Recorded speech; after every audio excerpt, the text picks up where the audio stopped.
A few moments later.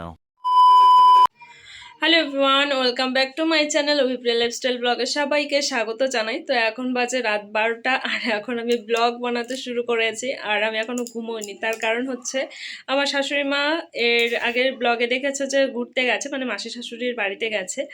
তো সেখান থেকে আজকে রিটার্ন আসছে। তো যাই হোক, এখন হচ্ছে 12টা বাজে আর এখন ট্রেনটা ঢুকবে, যার জন্য তাকে আমি ডেকে দিয়ে আসলাম আর বাবাও এখন বেরিয়ে গেছে স্টেশনে। তো দেখা যাক কখন আসে ওরা, তো দেখাবো ওরা এলে পরে। তো যার জন্য ব্লগটা আমি এখন থেকেই শুরু করলাম, মানে রাত থেকেই শুরু করলাম। তো দেখা যাক ওরা কখন আসে, তো একটু তো অপেক্ষা করতেই হবে। তো এলে পরে অবশ্যই দেখাবো। তো চলো ওরা আসুক, তারপর দেখা হচ্ছে। হ্যালো গাইস, গাইসটা চলে এসেছে। গাইসরা চলে এসেছে। গাইস ভেতরে রাখো ব্যাগ, নাহলে আবার চড়ে নিয়ে চলে যাবে। কেমন মজা? হ্যাঁ মজা। আমাদের গাইসরা চলে এসেছে, ঠিক আছে? কাকি আর মা দুজনেই মিলেই চলে এসেছে। তো এখন আমাকে আবার বিয়েলো ফোন করেছিল, জানো প্রিয়াঙ্কা? কি বলেছে? তো মা আর কাকি চলে এসেছে। তো এখন ঘুমিয়ে পড়বো, অনেকটাই রাত হয়ে গেছে। তো দেখা হচ্ছে আবার কালকে ঘুম থেকে উঠে আবার আমি ব্লগটা স্টার্ট করব। তো চলো ঝটপট ঘুমিয়ে নেই। A few moments later.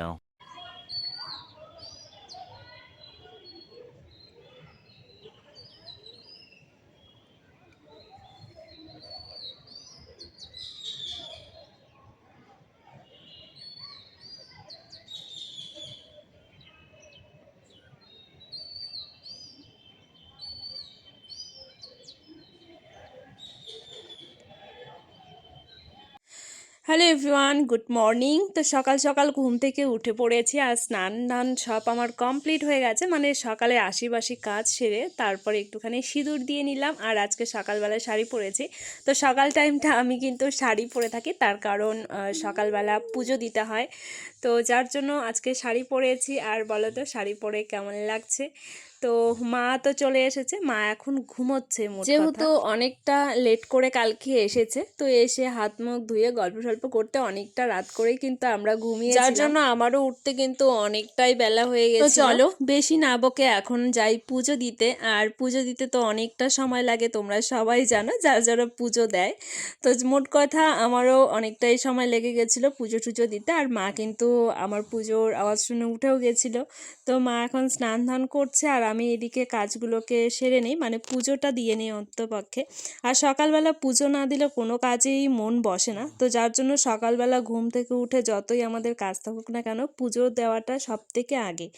তো পুজো দেওয়ার পরে চলে এসেছিলাম ঘরে। আর ঘরে এসে দেখছি আমার শ্বশুর মশাই কতগুলো বাজার নিয়ে এসেছে। তো সেগুলোই মা একটু আমাকে কেটে দিচ্ছিল সবজিগুলো, আর আমি কিছুটা কেটে নিয়েছিলাম। আর বিশেষ করে শাকগুলো যত কিছু থাকবে সবগুলো আমরা একদম গুছিয়ে রেখে দিই, মানে সব কিছু কেটে ছেটে তারপর কিন্তু ফ্রিজে রেখে দেওয়া হয়, যাতে পরের দিন আমাদের রান্না করতে অসুবিধা না হয়।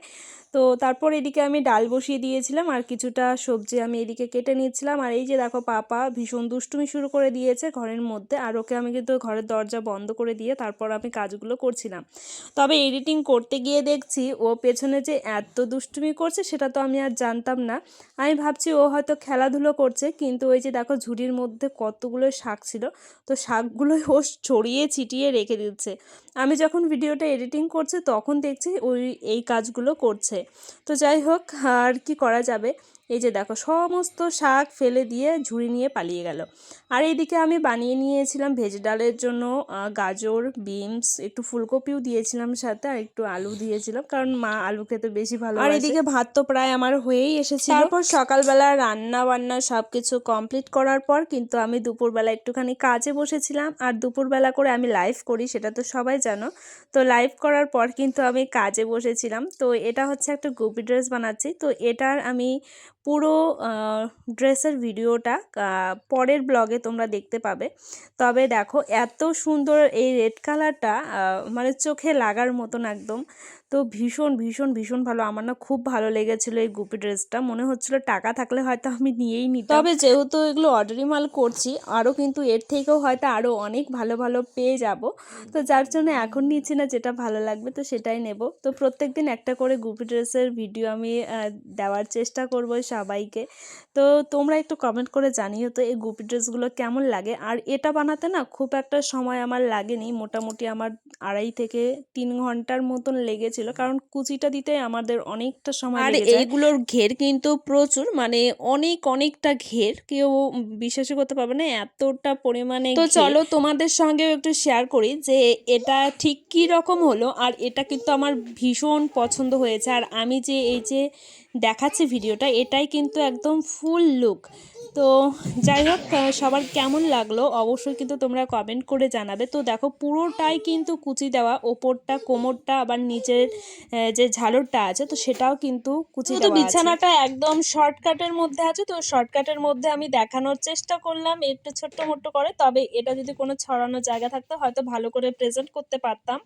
তো যাই হোক, এটাই হচ্ছে এই গুপি ড্রেসের ফাইনাল লুক। গুপি ড্রেস, আর এটাই কিন্তু একদম ফুল লুকটা, ঠিক আছে। তো যাই হোক, তো তোমাদের কেমন লাগলো এই গুপি ড্রেসটা অবশ্যই কিন্তু তোমরা কমেন্ট করে জানাবে।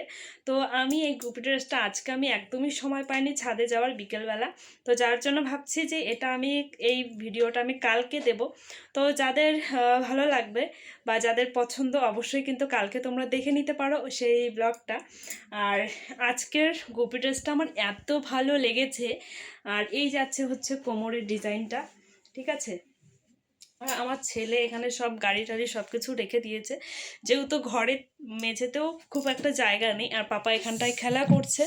তো যার জন্য কিন্তু আমি বিছানায় যতটুকু আমি পারলাম তো ততটুকুই দেখানোর চেষ্টা করলাম। তো যাই হোক, এটার ফুল ভিডিও তোমরা কালকে পাবে, তো কালকে সেটাই শেয়ার করব সবার সাথে। তো কেমন লাগলো অবশ্যই তোমরা কমেন্ট করে জানাবে। যদি ভালো লাগে চ্যানেলটাকে সাবস্ক্রাইব করে দেবে এবং লাইক আর কমেন্ট করতে একদমই ভুলবে না। তো দেখা হচ্ছে আরও একটা নতুন ব্লগ ভিডিও নিয়ে। সবাই ভালো থেকো, সুস্থ থেকো। আর যাদের মানে ফুল লুক সেটা পরে কেমন লাগবে সেটা যদি দেখার আগ্রহী থাকে অবশ্যই কিন্তু পরের ব্লগটা মিস করো না কেউ।